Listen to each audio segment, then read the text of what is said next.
لقد كان في قصصهم عبرة لأولي الألباب.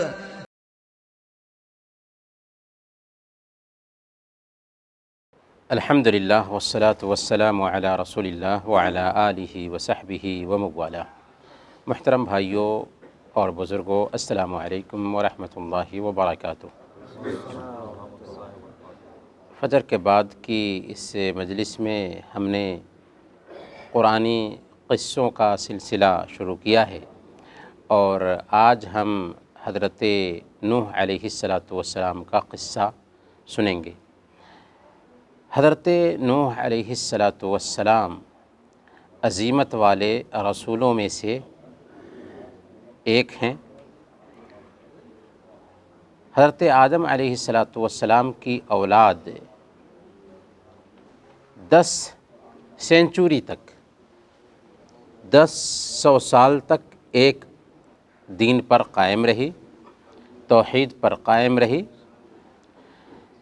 لیکن حضرت نوح علیہ السلام کے زمانے میں 5 نیک لوگ تھے: ود، سواع، یغوث، یعوق اور نصر۔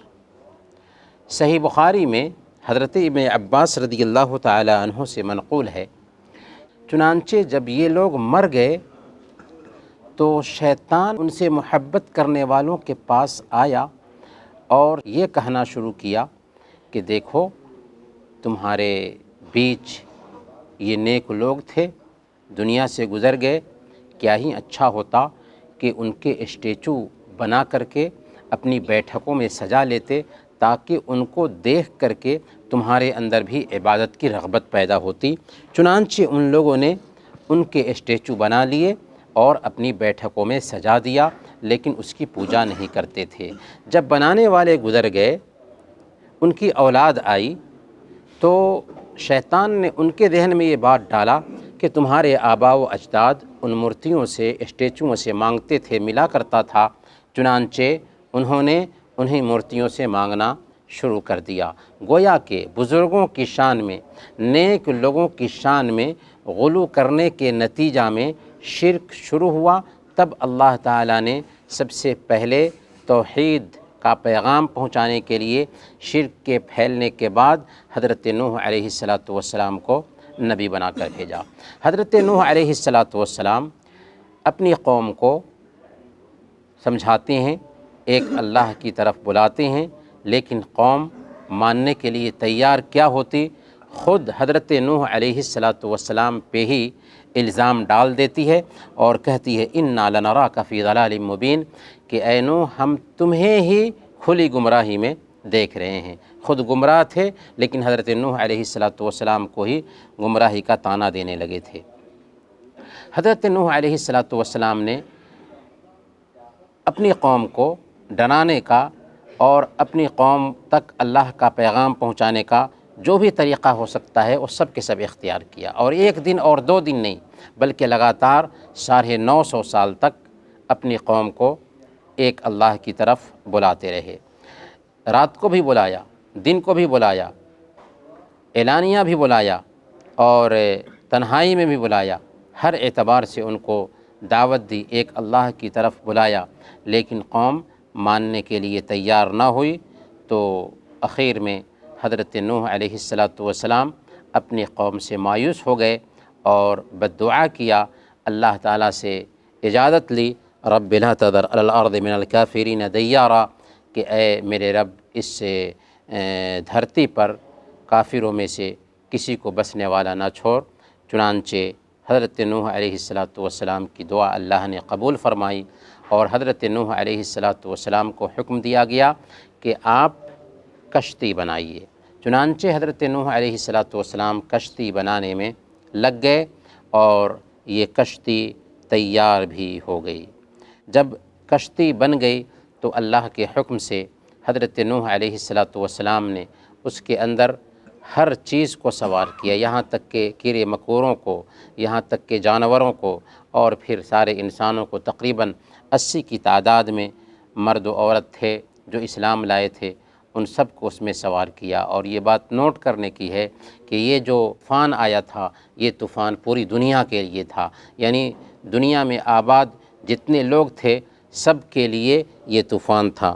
طوفان کیسے آیا، اس کی شکل کیا ہوئی؟ اللہ رب العالمین نے زمین کو حکم دیا، زمین سے چشمہ ابل پڑا، آسمان کو حکم دیا، آسمان سے بارش ہونے لگی، اتنا پانی آیا، اتنا پانی آیا کہ اس پانی میں کشتی چلنے لگی، اور پھر جتنے لوگ تھے سب کے سب ڈوب گئے۔ اسی بیچ حضرت نوح علیہ السلام نے اپنے بیٹے کو دیکھا جو ان کی کشتی سے باہر تھا، تو حضرت نوح علیہ السلام نے بیٹے سے کہا، یا بنی ارکب معنا ولا تکن مع الکافرین، بیٹا ہمارے ساتھ سوار ہو جا اور کافروں کے ساتھ نہ رہو۔ لیکن اس نے کہا کہ میں پہاڑ پر چڑھ جاتا ہوں، بچ جاؤں گا، پر ایک موج نے اسی وقت اس کو اپنے گھیرے میں لیا اور سب کے سب ڈوب کر مر گئے۔ یہ تباہی اتنی بڑی تباہی تھی کہ سارے کے سارے لوگ تباہ اور برباد ہو گئے، بچے وہی جو اس کشتی میں سوار تھے۔ پھر اللہ رب العالمین نے حکم دیا پانی کو، چنانچہ پانی کو زمین نے نگل لیا اور کشتی بھی جودی پر ٹک گئی۔ حضرت نوح علیہ السلام اور ان کے جو ماننے والے تھے وہی بچے، اور اس کے بعد پھر نسل آگے بڑھتی رہی۔ حضرت نوح علیہ السلام کا یہ جو قصہ ہے، اس قصے میں ہم کئی چیزیں سیکھتے ہیں۔ سب سے پہلی بات یہ سیکھتے ہیں کہ اگر کسی کو دین کی طرف دعوت دے رہے ہیں تو اس کے حوالے سے مایوس نہیں ہونا چاہیے، اور ویسے بھی دل کے مالک ہم نہیں ہیں، دل کا مالک ہمارا رب ہے۔ اس لیے ہمیں جو کام کرنے کے لیے کہا گیا ہے ہم اس کام میں لگے رہیں گے، اور ہمیں اس کا ثواب ملتا رہے گا، چاہے سامنے والا دین کی طرف دھیان دے یا نہ دے۔